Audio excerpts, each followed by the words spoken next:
आंदोलन का कोई भविष्य नहीं है। ये सारे आंदोलनकारी अगर रेलगाड़ी से कटकर मर जाएं तो भी ये कानून नहीं बनने वाला। सुप्रीम कोर्ट में 3 PIL हैं।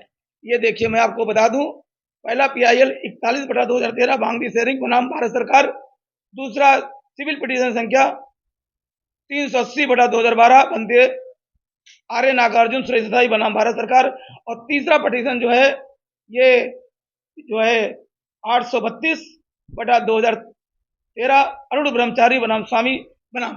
तीनों में की पिटीशनों की मांग अलग अलग है। जो हमारी 2 पिटीशन है बांग्लादेश शेयरिंग और बंदे सुरेश देसाई की, उनका कहना है कि BTMC एक्ट की धारा 3 में संशोधन कर पूर्ण प्रबंधन दे दिया जाए। अरुण ब्रह्मचारी जो ब्राह्मण जिसने पिटीशन डाला है जो महंत की तरफ से, वो कहता है इसको यूनेस्को ने इसको विश्व धरोहर घोषित कर दिया है तो इसको राष्ट्रीय स्मारक बना दिया जाए, किसी को न दिया जाए।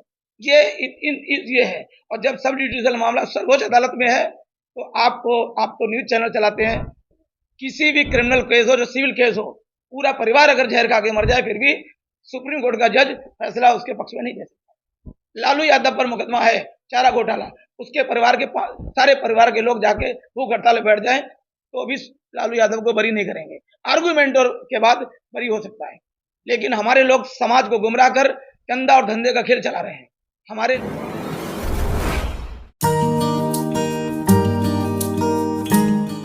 बुद्ध गया की धरती पर आए मीडिया बंधुओं का हार्दिक स्वागत करता हूं।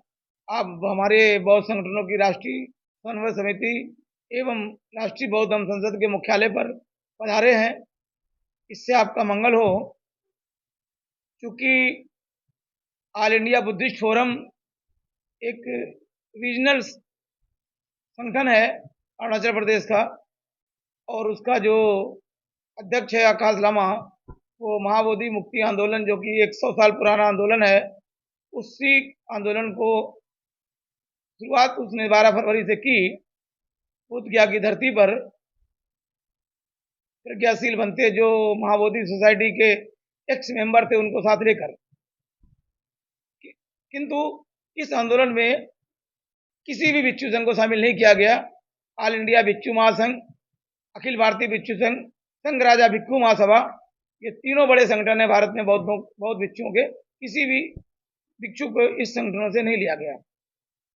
मेरे संगठन के राष्ट्रीय सलाहकार रमेश भाई बैंकर बौद्ध जो है अहमदाबाद गुजरात से, उन्होंने 50,000 रुपया इनको दिया 12 फरवरी को आंदोलन को शुरू करने के लिए।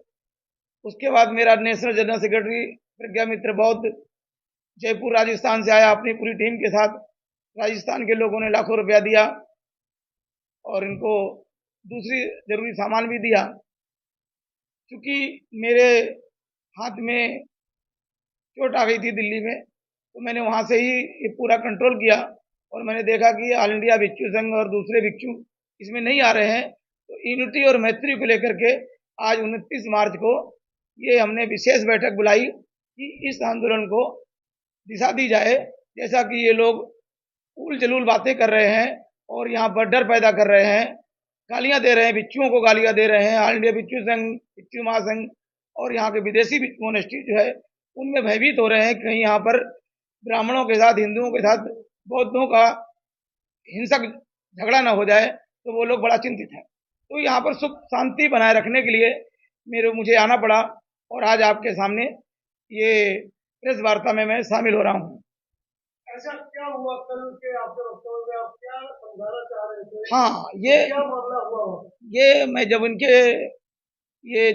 इनका जो धरना स्थल है, मैं उसको समझने और देखने गया तो वहां पर करीब 100 के आसपास उपासक और भिक्षु मिलाकर होंगे। तो इन्होंने मुझे बोलने का अवसर दिया, तो मैंने कहा कि आप लोग पहले इस बुद्ध गया के ऐतिहासिक मामले को समझो। महाबोधि महाविहार पर ब्राह्मणों ने कब्जा नहीं किया, बल्कि अंग्रेजी हुकूमत के समय ये पूरा इलाका महंत के पास था, जो रेवेन्यू रिकॉर्ड में महंत की जमीन थी और उसके आसपास का जो एरिया है सैकड़ों बीघा महंत का आज भी है। तो उस समय जब अनारी धमपाल जी से पहले बर्मा देश के राजा और उपासक बौद्ध भिक्षु आते थे इसका सौंदर्यीकरण और पूजा अर्चना करते थे। उसी बीच में जब 1895 के आसपास जब ये 1800 में जब ये अनारी धमपाल जी आए, उन्होंने महात्मा गांधी, डॉक्टर राजेंद्र प्रसाद और ये क्या नाम जो दूसरे कांग्रेस के नेताओं से बात की, तो उन्होंने ये कहा कि आज़ादी आएगी तो हम पूरा का पूरा इसका संरक्षण आपको दे देंगे। तो इसमें अनारी धमपाल जी कांग्रेस आंदोलन में जेल भी गए आज़ादी की लड़ाई में। लेकिन जब आज़ादी मिली तब तत्कालीन कांग्रेसी ब्राह्मण नेताओं ने ये आज़ादी से पहले महाबोधि महावीर 1949 का एक्ट बनाकर अपने कुछ ब्राह्मणों को और महंत को शामिल कर उसकी एक कमेटी बना दी और वो कमेटी रन कर रही है। यदि अनारी धमपाल जी नहीं आते तो आज ये महाबोधि जो महाविहार है इसमें एक भी बौद्ध भिक्षु नहीं होता। क्यों नहीं होता? भारत के जितने भी मठ है, केदारनाथ, बद्रीनाथ, तिरुपति, बालाजी, इन सब पर पूर्ण स्वामित्व हिंदुओं का है। इसमें भी पूर्ण स्वामित्व बौद्धों का होता। आज ये बहुत बड़ी गर्व की बात है कि अनारी धमपाल की वजह से हमारे बौद्ध समुदाय के वहाँ बौद्ध भिक्षु शामिल हैं। अब चूंकि सवाल ये होता है कि जैसा कि मांग चल रही है कि पूर्ण रूप से बौद्धों को दे दिया जाए। आपने वहां पर कहा कि जितने बौद्ध भिक्षु हैं ये सब नकली है। ये मेरा इसलिए है कि वहां पर जो बौद्ध भिक्षुओं को चीवर पहनाकर बैठाया गया वो अधिकतर SC ST के लोग हैं जिनको बौद्ध धर्म का तो ज्ञान नहीं। और संविधान की आर्टिकल 25 सब क्लास 2B की व्याख्या में इस देश का कोई भी बौद्ध कानूनी तौर से नहीं है। सारे बौद्ध भिक्षु, सारे उपासक इस समय हिंदू हैं। क्योंकि संविधान की धारा 25 सब क्लास 2B में सुप्रीम कोर्ट में मैं केस लड़ रहा हूँ भारत बौद्धों की स्वतंत्र पहचान के लिए। सिखों की ओर से डॉक्टर वीरेंद्र कौर चंडीगढ़ से लड़ रही मेरे साथ में। सिख, जैन, बौद्ध तीनों को हिंदू बनाया गया है और डॉक्टर अम्बेडकर की कलम से पंडित नेहरू ने बनवाया है। ये मैं नहीं कहता, संविधान देख लो। आजादी के बाद से भारतीय बौद्ध महासभा हर साल पूरे देश के अंदर जगह जगह लाखों लोगों को बौद्ध धर्म ग्रहण कराती है। तो क्या वो सब अबौद्ध है? तो बौद्ध नहीं है? चाहे लाखों या करोड़ों को कराएं, भारत में संविधान के हिसाब से कोई बौद्ध नहीं है। हाँ, रहा सवाल यह कि हमारी मांग पर 1992 में अल्पसंख्यक एक्ट बना, माइनॉरिटी कमीशन एक्ट 1992 बना, तो बौद्धों को अल्पसंख्यक का दर्जा दे दिया गया। उसमें सिख भी है, मुसलमान भी है और बाद में 2008 में जैन भी आ गया और चर्च पारसी भी है। तो अब सवाल यह है 1992 एक्ट में कुछ सुविधाएं बौद्धों को मिल रही हैं, लेकिन 1990 में एक अधिनियम VP सिंह सरकार के समय महाराष्ट्र के महारों ने मांग की कि बौद्धों को 9 बौद्धों का आरक्षण दिया जाए। तो उन्होंने एक शर्त लगा दी कि बौद्धों का आरक्षण 9 बौद्धों को मिलेगा, लेकिन SC ST की जाति चमार महार लिखना पड़ेगा। उससे कैटेगरी बढ़ गई, 3 प्रकार के बौद्ध हो गए। एक परंपरागत बौद्ध जो अम्बेडकर से पहले बौद्ध थे नॉर्थ ईस्ट वगैरह में, एक अल्पसंख्यक बौद्ध और तीसरे SC ST बौद्ध। तो तीनों को 3 प्रकार। यह बिल्कुल गलत। मैंने VP सिंह को कहा था कि आपने ये गलत किया। तो VP सिंह ने एक राजा कोठी है उसमें मैं जब गया तो ऊपर हाथ करके कहा ये काम मैंने नहीं किया, पासवान ने किया है, ये पासवान से कहो। मैंने कहा आपने तो जातिवाद पैदा कर दिया बुद्धिज्म में। भगवान बुद्ध ने सूत्र निपात में जातिवाद का विरोध किया है कि बौद्धों में जातियां नहीं होती। तो ये बोला कि रामविलास चूंकि SC था, वो खुद शेड्यूल कास्ट था, वो चाहता था कि बौद्ध धर्म में जातियां फैले। तो ये उस समय की घटना है, लेकिन इसको लेकर के मैं सुप्रीम कोर्ट जा रहा हूँ। इस बौद्ध धर्म में जातिवाद को निकालने के लिए मैं खुद याचिका दायर करूंगा। आपने बाबा साहब को पत्र लिखकर टिप्पणी की, जिसको लेकर आपके साथ वहाँ गहमा-गहमी। मैंने बाबा साहब के बारे में ये कहा कि डॉक्टर अम्बेडकर पूरी जिंदगी महात्मा गांधी और जगजीवन के अगेंस्ट ये साबित करने में लगे रहे। गोलमेज कॉन्फ्रेंस, पूना पैक्ट और उसके बाद साइमन कमीशन के सामने इस देश में अछूतों का नेता मैं हूँ, गांधी और वो नहीं है। और वो साबित करने में सफल रहे और अछूतों को बहुत सारे अधिकार दिए। लेकिन उन अछूतों ने उनको भंडारा के उपचुनाव में और नॉर्थ बम्बई के चुनाव में चमारों महारों ने वोट नहीं दिया। और उसके बाद जलगांव में पथराव कर दिया ट्रेन पे। और उसके बाद दिल्ली में उन्हीं चमारों ने नई दिल्ली स्टेशन पर काले झंडे दिखाए। तब बाबा साहब को लगा कि मैंने इतना काम किया, अपने बीवी बच्चों को कुर्बान कर दिया, लेकिन इन लोगों ने मुझे वोट नहीं दिया, चुनाव में हरा दिया। तब बाबा साहब के दिमाग में आया कि हिंदू जो है धार्मिक तौर से एक है, RSS के माध्यम से, चाहे वो किसी मंदिर को चलाता हो, लेकिन मेरे लोग धार्मिक तौर से एक नहीं है। तो उन्होंने प्लानिंग किया था 18 मार्च 1956 को, जब आंसू आ गए बाबा साहब के आगरा में, कि मुझे अब धार्मिक एकता खड़ा करके इस देश में 40-50 MPओं को बनाना है। ये बात RSS जान गया और उन्होंने जब मीटिंग लगाई, 2 दिन दीक्षा समारोह नागपुर में किया, अगले दिन चंद्रपुर में किया, नासिक, भंडारा, मुंबई में उनकी आगे डेट लग गई। तो बड़ी प्लानिंग से बाबा साहब को खत्म करवा दिया। बाबा साहब दीक्षा लेने के महान सम्मेलन करना 51 दिन जिए। फिर उस दीक्षा समारोह के खिलाफ मुंबई हाईकोर्ट में PIL गया और वहां से बाबा साहब का जो दीक्षा समारोह होता गैर कानूनी हो गया कि राजनीतिक सभा थी, धार्मिक नहीं थी। लेकिन बाबा साहब के सहयोगियों ने बाद में सुप्रीम कोर्ट में याचिका दायर की, वहां से जजमेंट आया कि नहीं, बाबा साहब की सभा जो है वो राजनीतिक नहीं थी, धार्मिक थी। क्योंकि बाबा साहब दीक्षा जो है 1950 में दिल्ली में ले चुके थे। ये बात आपको मैं आपके चैनल में बता दूं।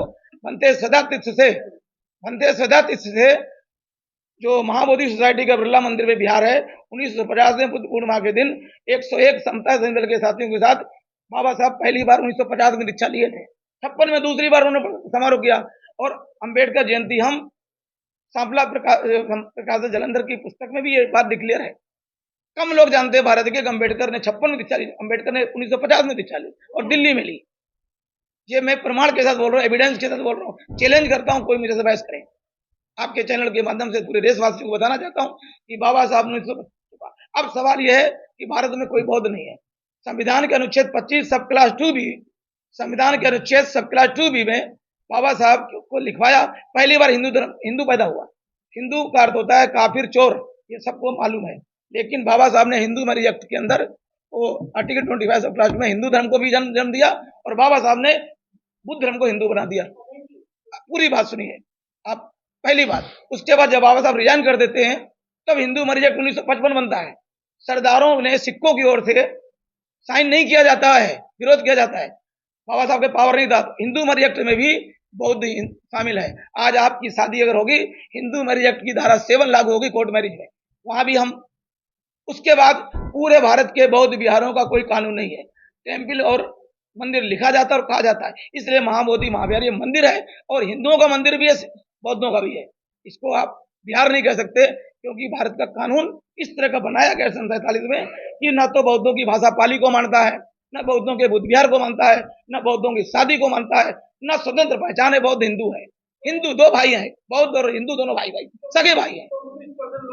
बुद्धिस्ट पर्सनल लॉ की मांग मैं नहीं करता। मेरे साथी लोग 2016 में यहाँ आए, उसमें दया सागर बौद्ध भी था, लखनऊ वाला, और एक मर गया मुकुंद खैरे। वो मेरे से कागज लिया, ये देखो बौद्ध गया, ये सुप्रीम कोर्ट में केस डालने के लिए ये फाइल लिया और इस फाइल को लेकर सुप्रीम कोर्ट में मनोज गोरकेला से बात किया, लेकिन केस नहीं डाला। बाद में चंदे और धंधे का खेल कर दिया। 15 लाख रुपया नागपुर में खर्च किया, 10 लाख रुपया अम्बेडकर में दिल्ली में खर्च किया। उसके बाद मर गया वो कोरोना में। तो बुद्धिस्ट पर्सनल लॉ नहीं बन सकता, मेरे पास है। अच्छा, वो हिंदू कोड बिल की बात करके बीजेपी इस देश में कॉमन सिविल कोड बिल ला रही है और वो कोशिश में है कि बौद्धों को दोबारा लीगल तौर से हिंदू धर्म छोड़ते हैं जो दीक्षा लेकर के, वो ना छोड़ें। और अभी जो ये आंदोलन चल रहा है, इसका क्या भविष्य? ये आंदोलन का कोई भविष्य नहीं है। ये सारे आंदोलनकारी अगर रेलगाड़ी से कटकर मर जाएं तो भी ये कानून नहीं बनने वाला। सुप्रीम कोर्ट में 3 PIL हैं। ये देखिए मैं आपको बता दूं। पहला PIL 41/2013 बांग्दी शेयरिंग बनाम भारत सरकार। दूसरा सिविल पिटीशन संख्या 380/2012 बनते आर्य नागार्जुन सुरेश देसाई बनाम भारत सरकार। और तीसरा पिटीशन जो है ये 832/2013 अरुण ब्रह्मचारी बनाम स्वामी बनाम। तीनों में की पिटीशनों की मांग अलग अलग है। जो हमारी 2 पिटीशन है बांग्दी शेयरिंग और बनते सुरेश देसाई की, उनका कहना है कि BTMC एक्ट की धारा 3 में संशोधन कर पूर्ण प्रबंधन दे दिया जाए।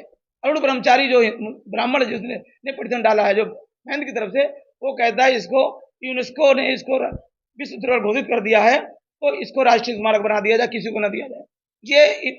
ये है। और जब सब जुडिशियल मामला सर्वोच्च अदालत में है तो आप तो न्यूज चैनल चलाते हैं, किसी भी क्रिमिनल केस हो, जो सिविल केस हो, पूरा परिवार अगर जहर खा के मर जाए फिर भी सुप्रीम कोर्ट का जज फैसला उसके पक्ष में नहीं दे सकता। लालू यादव पर मुकदमा है चारा घोटाला, उसके परिवार के सारे परिवार के लोग जाके भूख हड़ताल बैठ जाए तो भी लालू यादव को बरी नहीं करेंगे। आर्गुमेंट के बाद बरी हो सकता है।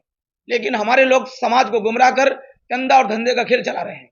हमारे लोग पूरे भारत में महाबोधि मुक्ति आंदोलन के नाम से इस समय चंदे का खेल चल रहा है। महाबोधि मुक्ति आंदोलन का अध्यक्ष भंते आनंद जो राष्ट्रीय अध्यक्ष हैं ऑल इंडिया भिक्षु महासंघ के, उनसे पूछा नहीं गया। इन लीगल गैर कानूनी पर मुकदमा चलेगा, ये जल्दी ही जेल भी जाएंगे। आपका कहने का मतलब है कि सुप्रीम कोर्ट में जो PI है, अगर उनको हटा दिया जाए तभी राज्य सरकार कुछ कर पाएंगी। ये बिल्कुल राम जन्मभूमि का केस है, उसी पैटर्न पर संसद से सड़क, सड़क से सुप्रीम कोर्ट तक जाएगा मैटर। हम लोग जो सड़क पर हैं थोड़ा दबाव बनाने के लिए कर सकते हैं, हवा बनाने के लिए, मीडिया में उछालने के लिए, लेकिन हमें सुप्रीम कोर्ट में अच्छी ढंग से लड़ना है और अपने समर्थक सांसदों से दबाव लोकसभा में आना है। जैसे कि वहाँ प्रधानमंत्री भी सपोर्ट में था, मुख्यमंत्री भी सपोर्ट में था और कानून भी सपोर्ट में था, और बिना सबूत के, बिना अग्रीमेंट के वहां पर सुप्रीम कोर्ट जज ने आस्था के नाम पर जजमेंट दे दिया और बौद्ध की, भगवान बुद्ध साकेत जो है, जहां पर बुद्ध की धरती थी, वहां पर जबरन बना दिया गया। हमें कुछ लोगों को पता चला कि 2019 में लामा मेंबर बनने के लिए गए थे बीसीएक्ट, तो क्या कितनी बात ये सही है? देखो, एविडेंस आपको मिल जाएगा, मुख्यमंत्री कार्यालय से हमारे आदमी लगे हुए हैं, ये सच है।